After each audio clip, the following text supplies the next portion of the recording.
Guys, कभी कोई आपसे किसी फिल्म के बारे में कहे कि वो कॉम्प्लिकेटेड है, तो मेरा मानना ये है कि आपको वो फिल्म ज़रूर देखनी चाहिए। बिकॉज़ कॉम्प्लेक्सिसिटी समझने की जो समझ होती है वो हर इंसान की अलग-अलग होती है। ऐसा में एक फ़िल्म आई है नेटफ्लिक्स पे, इन द हैंड ऑफ डांटे, 2026 की एक फ़िल्म है। उसके बारे में मैं सुन रही थी, तो मुझे लगा कि आपसे शेयर करना चाहिए। सबसे पहली बात तो ये फिल्म मुझे बिल्कुल भी कॉम्प्लिकेटेड नहीं लगी, थोड़ी डिफरेंट ज़रूर है, but I found it interesting.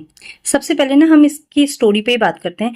इस फिल्म में 2 टाइमलाइन चलती हैं। इस फिल्म का जो कॉन्सेप्ट है वो 2 टाइमलाइन्स दिखाता है, एक तो 1400 के आसपास की, एक 2001 के आसपास की।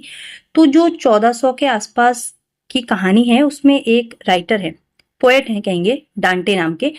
और उनकी जो पोयम है, जो हिस्ट्री, स्पिरिचुअलिटी, आर्ट, गॉड सबसे कनेक्ट करती है, थोड़ी कॉम्प्लेक्स है। जब उनकी कविताओं को समझने की कोशिश करते हैं तो काफी डेप्थ निकलती है। तो उन्होंने एक काव्य ग्रंथ लिखा जिसका नाम था डिवाइन कॉमेडी 1400 के टाइम पे, और उसे लिखने के लिए उनको यात्रा पे निकलना पड़ा। कहने का ओवरऑल मतलब है कि वो एक अद्भुत कृति है उनकी। अब 2001 में कुछ माफिया गैंग है। वैसे तो डांटे का जितना भी काम था सब कुछ वैनिश हो गया है, कुछ मिल नहीं रहा है, लेकिन कहीं से खबर आती है कि जो डिवाइन कॉमेडी है, वो जो ग्रंथ है उनका, वो बचा हुआ है। तो वो चाहते हैं कि कैसे ना कैसे उसे हासिल कर ले, फिर उसे बेचे और पैसे कमाए। तो इसके लिए जो माफिया गैंग है उसमें एक गून है जो कि जेरार्ड बटलर है। दूसरा, इसमें एक राइटर भी है जो थोड़ा इस तरह की एक्टिविटीज में इन्वॉल्व भी है, बट बाय हार्ट वो एक कवि है, वो है ऑस्कर इजैक। अगर आपको ऑस्कर इजैक याद नहीं आ रहे होंगे तो अभी हाल में एक फिल्म आई थी फ्रैंकेस्टीन, जिसमें उन्होंने एक साइंटिस्ट का किरदार निभाया था। आई होप आपको याद आ गया होगा। इस फिल्म में आपको एक बहुत ही बड़े एक्टर की झलक देखने को मिलेगी। मुझे समझ नहीं आया कि इस फिल्म में आपको 4-5 ऐसे मेन कैरेक्टर दिखेंगे ना जिनका स्क्रीन टाइम काफी कम है, बट वो इस फिल्म में है, और उनका कैमियो ना इस फिल्म को इंटरेस्टिंग बनाता है। जब आप फिल्म देखेंगे तो आप समझ जाएंगे कि मैं किसकी बात कर रही हूँ। ये फिल्म आपको हिस्ट्री से, क्राइम से, एक तरह की दार्शनिक फिलोसफिकल सोच से जोड़ती फिल्म है। तो कभी कभी ये देखना ना थोड़ा सा बोझिल हो जाता है, बोरिंग हो जाता है। कॉम्प्लिकेटेड तो बिल्कुल नहीं होता, पर खिंचा खिंचा सा फील होता है, आप थक जाते हैं। लंबी फिल्म है। इस फिल्म में आपको रिकार्सिनेशन भी देखने को मिलेगा, यानी कि पुनर्जन्म भी है कुछ लोगों का।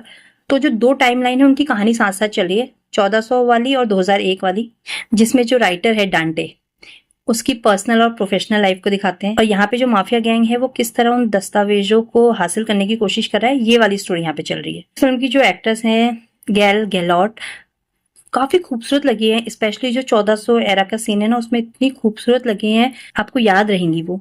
एक चीज मुझे इसमें जो डिफरेंट लगी कि जो पुराने सीन है वो कलरफुल है, और जो न्यू सीन्स हैं, न्यू एरा है, वो ब्लैक एंड व्हाइट है। पर पता नहीं, ये बहुत इंटरेस्टिंग लगता है, विजुअली सीकिंग लगता है आंखों को देखने में। और इसका जो कैमरा वर्क है, जो इसमें सीन्स दिखाई जाते हैं ना, पेंटिंग फ्रेम जैसे लगते हैं। बहुत सारे सीन, बहुत सारे नेचुरल सिनेरियो भी सामने आते हैं, इतने खूबसूरत लगते हैं। आई फीलिंग सीन्स है, मैं ये कहूंगी। कभी कभी कुछ कन्वर्सेशन थोड़े से ना बोरिंग होते हैं। आप समझिए ये फिल्म ही उस तरह की है कि इसमें इस तरह के डायलॉग्स ही सूट करेंगे, पर एज अ एंटरटेनमेंट वैल्यू वो आपको थोड़े से बोझिल लगते हैं।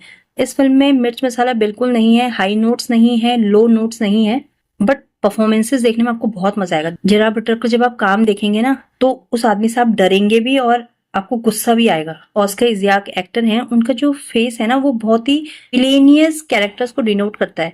लेकिन यहाँ पे जब आप देखेंगे ना तो आपको एक अलग इंसान निकल के सामने आता हुआ दिखेगा। यहाँ पे भी वो थोड़े सनकी से लगते हैं, पर कहीं ना कहीं उसकी विचारधारा से आपकी कनेक्टिविटी होगी। सो गाइस, आप ये फिल्म देखिएगा अगर देख पाएंगे तो, और मुझे बताइएगा कि आपको ये कैसी लगी।